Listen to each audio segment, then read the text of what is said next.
A gente está aqui hoje para lançar, fazer uma mesa de lançamento da 16ª edição da revista Redobra, que tem como título temática Reinventar a Cidade.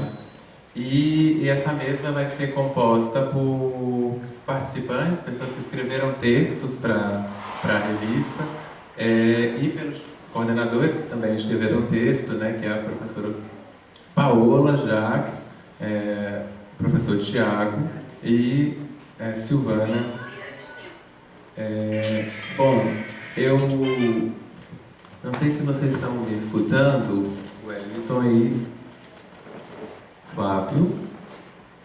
Sim, estamos aqui. Eu tinha proposto de vocês ficarem para o final, mas acho que poderia ser interessante, caso vocês queiram, começar agora já na sequência dos vídeos, no calor da... Aí se vocês preferem, se puder, a gente pode iniciar com vocês. O que vocês acham?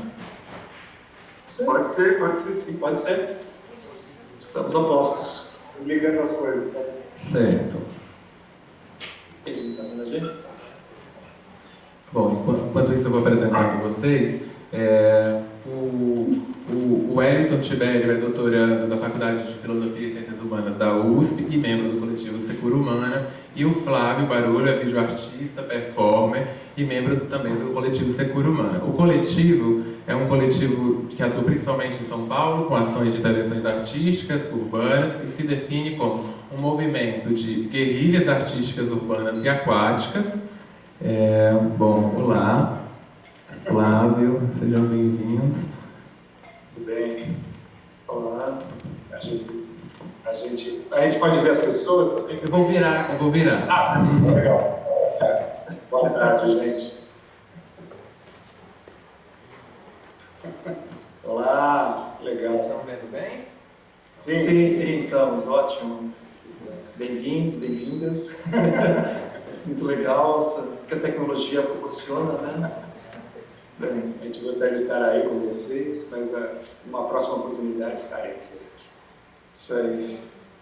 Bem, então, para começar, né, já fomos apresentados, para a gente uma honra, né, fazer parte dessa 16ª edição, né, dessa edição comemorativa dos 20 anos do Laboratório Urbano.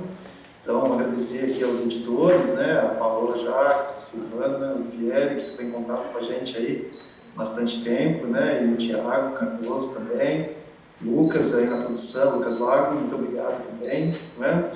E, bem, então a gente vai falar aqui um pouquinho da nossa participação, né, na revista, que é um pouco sobre o nosso trabalho. Vocês tiveram a possibilidade de ver aí na tela, né, um pouco do que a gente tem feito nessa perspectiva aí de um certo ativismo e ação artística, né, nesse misto. Artivismo, chamado artivismo. Exato, né, esse neologismo aí já. O Secura Humana, né, que é essa autodenominação, do nosso coletivo de dois, surgiu um pouco no contexto da questão da crise hídrica, né, da crise de abastecimento, na verdade, né, que aconteceu aqui em São Paulo por volta de 2014. E teve essa situação um pouco dramática, né, da falta de água nas torneiras aqui, bem, não só na capital, como em outras cidades do interior e tudo mais. E nesse contexto, tanto o Flávio quanto eu, né, nos mobilizou nossas atenções, nossas emoções, né, para esse acontecimento, para esse fato, né, na verdade, e começamos a mexer com essa questão da cidade, né, pensar a cidade, pensar as águas da cidade, né, prestar atenção nesse aspecto da cidade, né, e aí, então, por vias ainda independentes, né, os dois começamos a fazer coisas. E, em um certo momento, por conta da música, a gente montou uma banda, tocava músicas, cantava, né, umas composições ligadas à água, e a gente se encontrou nessa banda e daí surgiu o Secura Humana, né. Então vem desse contexto, né, da crise de abastecimento, e esse é o nosso, né, o disparador de um certo espanto, né, nosso com a cidade, né, porque ao mesmo tempo que faltava água nas torneiras, corria água pelas sarjetas da cidade, corria água pelos rios da cidade, né? Quer dizer, a água estava presente, né? A água não estava ausente, né, enquanto matéria na cidade. mas não estava nas nossas torneiras, né? Quer dizer, tinha algo que não fechava, né? Uma conta que não fechava, algo de estranho se passava. E sem diminuir o fluxo, né? As águas de nascente, o fluxo não era alterado porque estava numa crise hídrica, continuava constante. Todos os pontos que a gente tem mapeados em São Paulo. Claro, isso aí, a gente vai jogando, batendo bola aqui. Mas é isso, né? Então, quer dizer, faltava água na torneira e tinha água na cidade. Né? Então, algo estranho estava acontecendo nessa cidade, né? Quer dizer, algo estranho se passava. E esse estranhamento nos tocou, de alguma forma. Não só a gente, né? Vários outros grupos. Alguns já tinham surgido até antes aqui em São Paulo, outros nesse contexto, né? De lidando, questionando a questão, esse desaparecimento, né, ou essa forma de lidar com as águas da cidade, né, basicamente isso, os rios, né, uma cidade como São Paulo que surgiu à margem dos rios, né, as cidades em geral, né, a história das cidades está muito ligada às águas, aos rios. São Paulo foi diferente, claro, mas com o passar do tempo, esse urbanismo, né, que a gente teve curso aí ao longo dos séculos XIX e XX, os rios foram desaparecendo da paisagem urbana, né, e a gente então passou a ter uma relação com a água bastante complexa, vamos dizer assim, né? Não ser complexa não é uma palavra exatamente boa, né? Mas um pouco uma relação ruim, né, com as águas da cidade. Bem, então, nesse contexto, a gente então surgiu ligado bastante a uma perspectiva de um ativismo ambiental, né? Porque toda essa pegada, esse debate vinha muito com uma questão ambiental, mas ao mesmo tempo também tinha um viés artístico, né, que nos tocava de alguma maneira, e a gente então acabou mostrando um centro, uma pegada artística ativista, né, daí esse neologismo ativismo, que não é nosso, né, circula por aí já o ativismo, mas nessa perspectiva, né, de pensar que o ativismo ele ganha uma dimensão estética e, portanto, uma potência com a associação à arte, né? Então, o ativismo ele ganha força na sua ação, quando se associa, né, uma linguagem artística, e ao contrário também, né? A ação artística tem uma potência, uma energia, uma vitalidade, quando ela tem uma causa, né? Quando ela se associa a uma causa. Então, essa associação entre ativismo ambiental e ação artística se mostrou potente, né, para as questões que a gente queria levantar.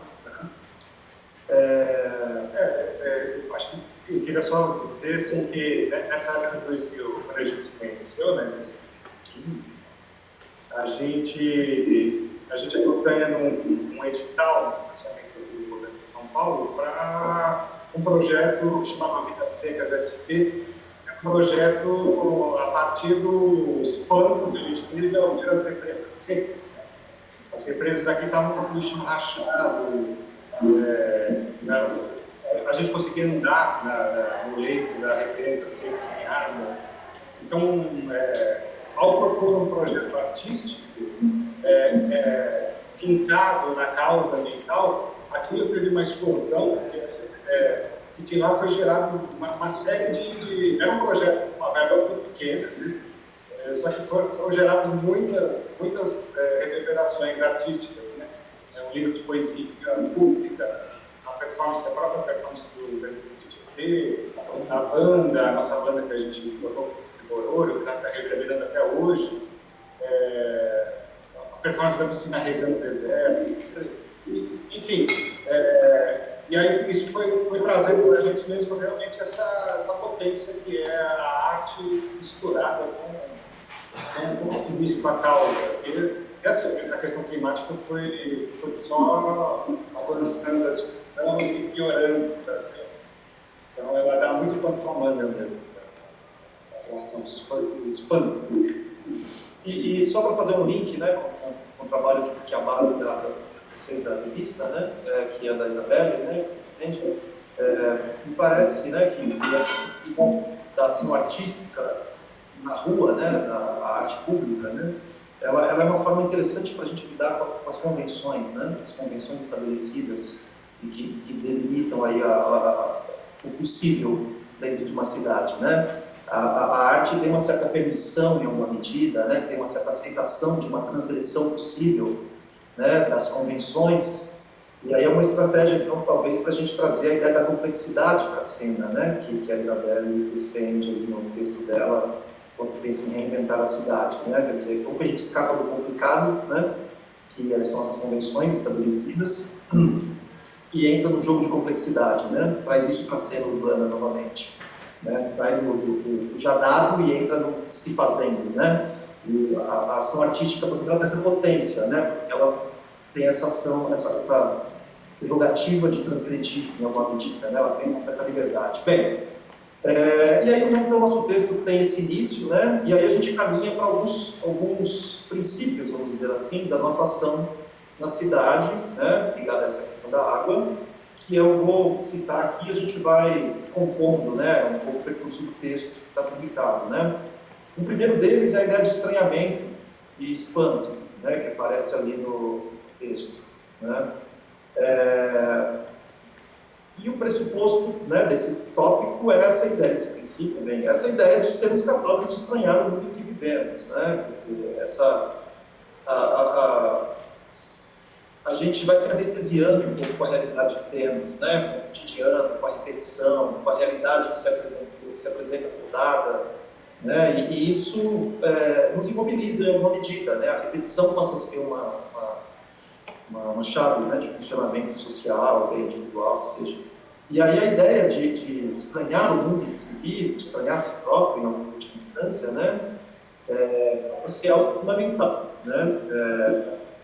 Então, isso nos ajuda a escapar, né, de uma visão fatalista da realidade urbana, por exemplo, né, ou de uma inevitabilidade de um urbanismo que está em curso, né? Quer dizer, então, a gente ser capaz de estranhar o que vivemos, estranhar a cidade, estranhar a realidade ao nosso redor, é fundamental. E daí, então, a gente, né, realiza algumas ações nessa perspectiva. Acho que a mais evidente nesse sentido foi o mergulho do Tietê, né? Quer dizer, temos um rio que atravessa a cidade de São Paulo, né? É o maior aqui na cidade.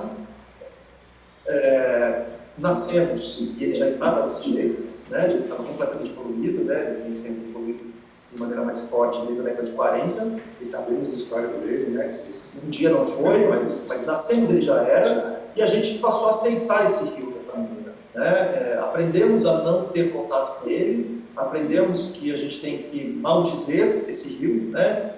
A gente aprendeu, a gente foi sendo apresentado, né? A gente foi apresentado a essa paisagem, apresentado a esse rio desse jeito, e nos acostumamos com isso, né? E assim, a cidade é assim. Essa ideia da inevitabilidade, essa ideia de uma coisa fatalista, né? Quer dizer, é assim, está dado. E a ideia foi exatamente, espera um pouquinho, né? A gente precisa estranhar essa realidade que temos, né? Então, o mergulho no Tietê é exatamente esse choque, né? Um corpo se coloca ali naquele lugar, né? Naquele lugar onde não era para ter nada, né? Não era para ter vida, não era para ter corpo, não era para ter coisa nenhuma, só um canal aberto, né? Gigante de esgoto, né? E então essa é uma ação que atua nessa chave, né? De um estranhamento e de um espanto, tanto para quem realiza, para nós, né? Materializar esse estranhamento, mas para quem vê, né? Para quem presenciou, seja lá presencialmente, seja pelo vídeo que vocês viram aí, mas esse choque de um corpo que se expõe, né? A essa realidade. E isso põe em curto-circuito, né? Todos tudo que a gente foi acostumado a aceitar como inevitável e como fatal, né? Então, essa presença, esse corpo em risco, né? E aí a gente vai criando conceito também, a partir do mergulho, a gente vai conceituando também, que a gente chama de um mergulho não mergulho, né?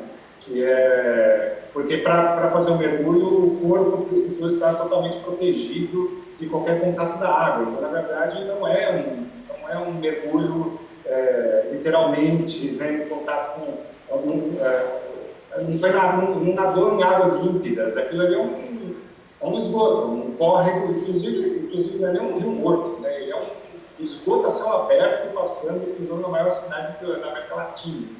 Então precisou usar de bastante proteções para esse corpo mergulhar, mas não mergulhar, continuou não mergulhando, né? Então você vai criando esses atritos, essas coisas todas, e isso vai chamando a atenção, inclusive da mídia, né? A mídia foi lá, fez uma cobertura saiu capa, fui convidado para escrever um artigo no Estadão, foi no Globo News, aquilo vai criando um negócio, assim, um fato, né? Um fato, isso... Então, essa coisa da performance ambiental, ela também tem essa coisa de criar, de atritar no momento presente e criar um imaginário viral, dar uma viralizada e criar um imaginário das pessoas de que, opa, aquilo ali não era para estar acontecendo, né? Começa a tirar a gente um pouco desse padrão, desse anestesiado que a gente está. Né? Então, eu acho interessante esse ponto. Bem, aí, avançando um pouquinho mais, né, tem um outro princípio, pressuposto, né, que é a temporalidade e a escala, né, que é uma outra base aí das nossas ações. Né?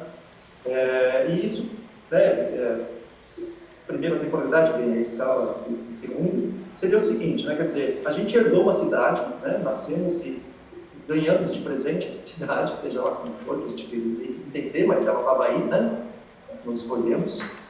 E nós sonhamos uma cidade diferente, nós sonhamos uma outra cidade, nós sonhamos reinventar a cidade, né, ter as utopias, os planos, né, as ideias.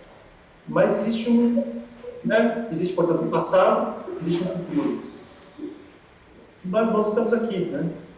A vida acontece aqui agora, né? Quer dizer, é o presente, e é o presente que eu tenho forte, né? Tenho forte, no fim das contas, é o presente, porque é aqui que a gente pode atuar, né? Então, entre esse passado e esse futuro, né, que é o campo da potência, né, que a potência está aqui em nós, nesse presente. Então, né, ao invés de ficar na lamentação do passado, ao invés de ficar, ou também, né, numa expectativa de um futuro, né, possível, utópico, seja lá o que for, a gente quer um presente que seja minimamente razoável de se viver, né? Essa é a questão, né? Então é isso. Então, assim, fazer a nossa vida ser menos medíocre, em alguma medida, né? Dar sentido, dar vitalidade para esse presente, né? Então, a ideia é de agir, a ideia é de fazer essa cidade.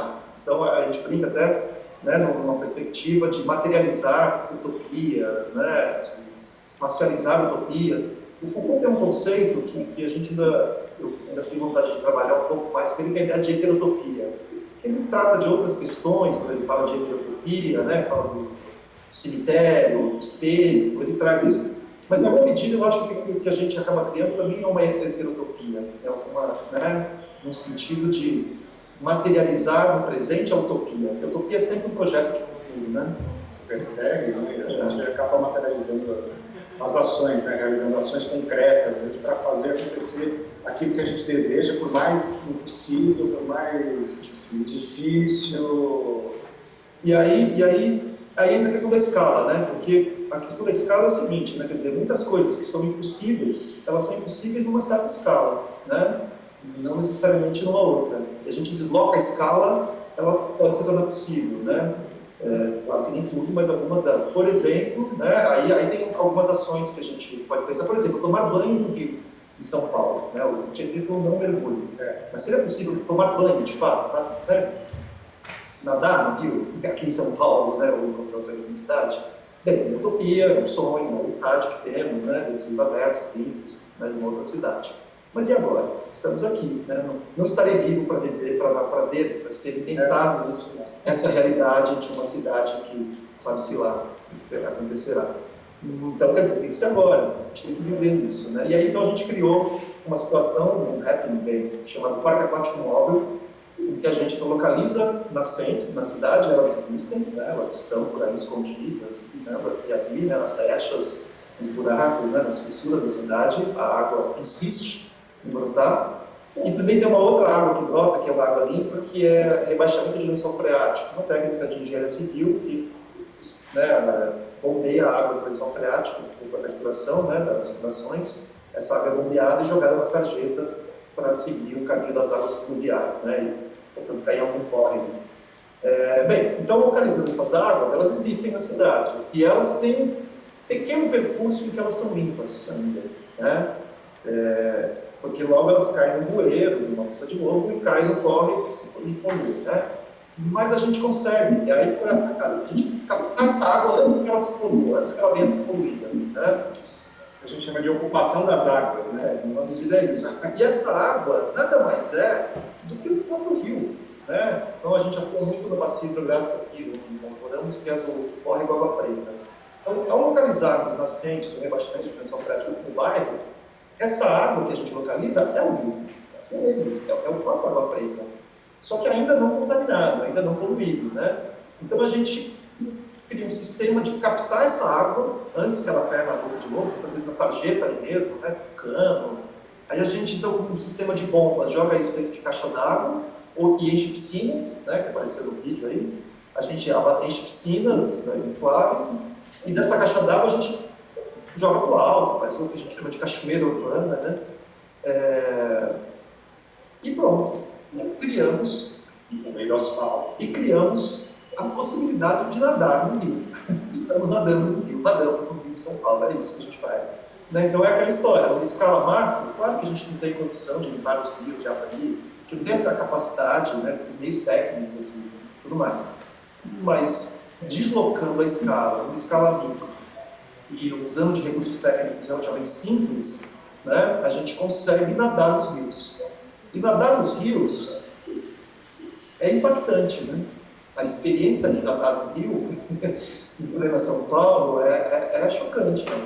Para quem vê, né, as pessoas passam, é surreal, né? Pessoas com roupas de banho no meio do asfalto, tomando banho numa água que as pessoas não sabem de onde vem, mas quando elas descobrem que é a água do rio, como assim, né? Como assim? Não tem rio nessa cidade, quer dizer, tem um curto-circuito de novo. E para quem vive a experiência, né, mais forte ainda, né? Que realmente tem essa experiência. Eu brinco que o meu filho, né, eu nasci numa cidade que não tinha um rio, não existia rios, né? Existia só esses esgotos a céu aberto. O meu filho tem 6 anos, a cidade dele tem rios. É outra cidade já, né? Tem um efeito simbólico, um efeito no imaginário, que é potente, e que aponta para uma reinvenção da cidade, né? Acho que vale só pontuar essa coisa do parque aquático, quando ele mobiliza os corpos, a água, né? A água do rio aparecendo, né? E as pessoas poderem ter a experiência de ter contato com a água do rio, nadar no rio, isso, e essa ação que a gente faz no parque aquático, os corpos lá, que eu traje de banho, aquilo mobiliza uma energia, uma visão de vida, assim, uma catarse assim, que é necessária para uma cidade de concreto de asfalto, para esse modelo de cidade, de sociedade que a gente criou nas metrópoles, né? Principalmente numa cidade que não dá mínima dos seus rios, que joga esgoto nos rios, usa os rios para transportar esgoto. Né? Então, essa ação de ocupação das águas, né, ela faz as pessoas saírem de suas casas, em uma cidade de São Paulo que não é praiana, né, não é uma capital, uma metrópole que não tem contato com nada realmente, e faz essa manifestação de energia pulsar, né? E isso muda muito a experiência de vida de uma pessoa numa cidade como essa, né? Então tem esse aspecto também, né? Que a gente até chama de umidificação de afetos também, né? Porque isso vai expandindo as relações, né? As pessoas vão se encontrando. E os motoboys estão passando, às vezes eles param a moto, é divertido. Enfim, daí, depois do parque aquático, a gente, essa mesma perspectiva de ocupação das águas, de ter contato com as águas, né? A gente identificou outras nascentes e baixamentos de lençol freático e fomos atrás de construir da impossibilidade, como o Elton falou, de abrir um rio. A gente gostaria de ir lá uma britadeira e destruir tudo ali, mas claro, pelos impactos das conexões de esgoto clandestinas, não é da nossa alçada isso aí, né?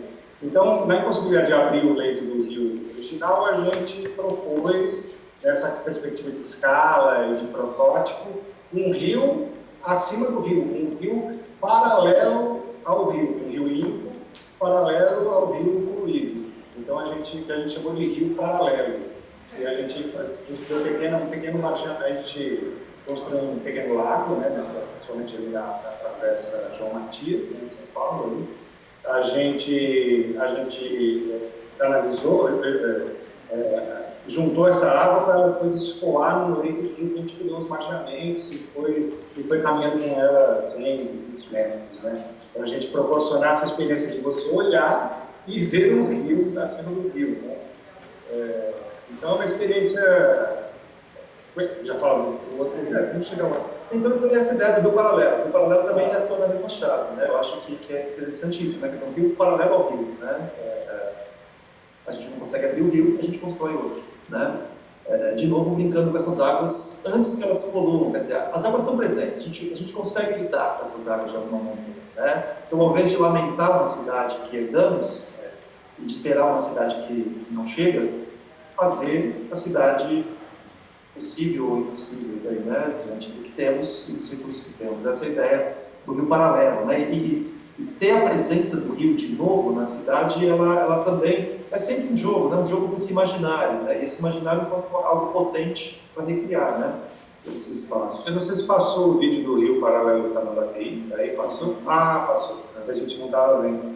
Eu não sei se você ia falar isso, porque depois o rio paralelo tem a gente tem duas versões, né? Assim, né? Tem uma na perspectiva do rio limpo, né? Do rio paralelo limpo acima. Essa impossibilidade de a gente nadar no rio, a gente ver um rio, a gente criou um rio. Aí tem a outra perspectiva que visto que a gente não pode nadar num rio poluído, a gente vai tratar o rio. Então a gente fez uma ação a convite do SESC, do Jardim Realidades, né, para fazer um pequeno protótipo de uma estação de tratamento das águas do Tamanduateí de forma ecológica, né, porque a gente já sabe, a gente já conhece muitas técnicas ecológicas de tratamento de água, de purificação, enfim, ecológicas. Então a gente convidou o Léo Canus, que é um engenheiro ambiental, o Gerson Rogério, que é um construtor ambiental, e a gente fez uma performance de coleta das águas do Tamanduateí, levou para dentro do SESC Parque Dom Pedro e criou uma microestação de tratamento, né, de 2.000 litros de água, que passou por um filtro de fibra, um filtro de areia, um filtro de carvão ativado, filtro de plantas macrófitas, até chegar num lago onde existiu a vida de peixes e plantas ali, né? Com a água vinda totalmente do rio Tamanduateí. Então, foi uma experiência que a gente proporcionou dentro do Minas. Está no limite do tempo já? Isso, e eu pedi só para vocês, se puderem concluir nos próximos 5 minutos, depois a gente pode retomar as questões do debate. Detalhes a mais, né? Então, só para a gente concluir, né? Então, o último tópico aqui rapidinho, a ideia, né, de brechas e guerrilhas, né, que também aparece no texto. Então, isso está baseado, na verdade, não tá, depois a gente acabou conseguindo um apoio aí numa ideia do Banksy, né, dentista inglês, mas a gente já pensava um pouco nessa chave, mas ele tem uma frase que sintetizou essa ideia, que é a ideia de que é mais fácil conseguir perdão do que permissão, né? Então, nessa perspectiva artística ativista, né, ela tem uma potência transgressora, em certa medida, vamos dizer assim, né, de lidar com as convenções urbanas, que vai, né, entra em choque, muitas vezes, com as expectativas e com a dinâmica da burocracia que administra o território, né? Claro, né, reconhecemos a burocracia, reconhecemos a administração do território como algo fundamental, né, para uma certa sociabilidade e tudo mais, mas ao mesmo tempo, né, existe uma energia pulsante que precisa de um outro espaço e que a burocracia não dá conta de atender a isso.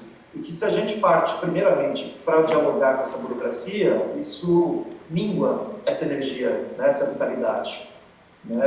Então, por isso a ideia, né, de é mais fácil pedir perdão do que permissão. Então, primeiro a gente age, né, confiando num certo valor ético, político do que está sendo feito. Claro que é uma aposta, claro que é um risco, né? E lendo o texto da Isabel Stenger, essa ideia do arriscar faz parte, né, muitas vezes, de uma possibilidade de reinvenção da cidade, né, de trazer a complexidade novamente.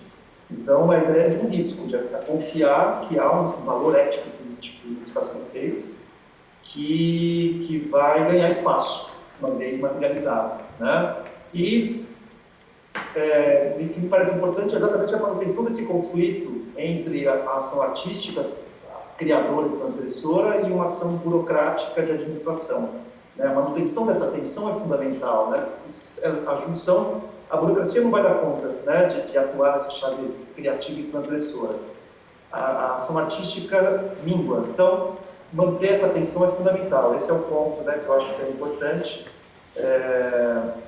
E, bem, a gente, né, para finalizar isso, né, quer dizer, a cidade é um campo de batalha, né, e o conhecimento técnico, que muitas vezes é a dificuldade para a ação do espaço urbano, né, dos cidadãos, dos indivíduos, né, dos grupos, é o conhecimento, né, a questão técnica, e é o que a gente então defende é a gambiarra, né, é a colagem, a gambiarra como técnica, né, como forma de lidar com o possível, que na verdade é esse jogo entre possível e impossível, né, essa brincadeira que é uma brincadeira séria, né, porque em princípio o que se apresenta como possível é só replicar o que temos, né, e a gente então tenta construir uma outra coisa nesse possível dado, né, que é esse jogo entre o possível e impossível, e impacta vidas, né, numa escala local, claro, né, mas no mundo globalizado, fragmentado do presente,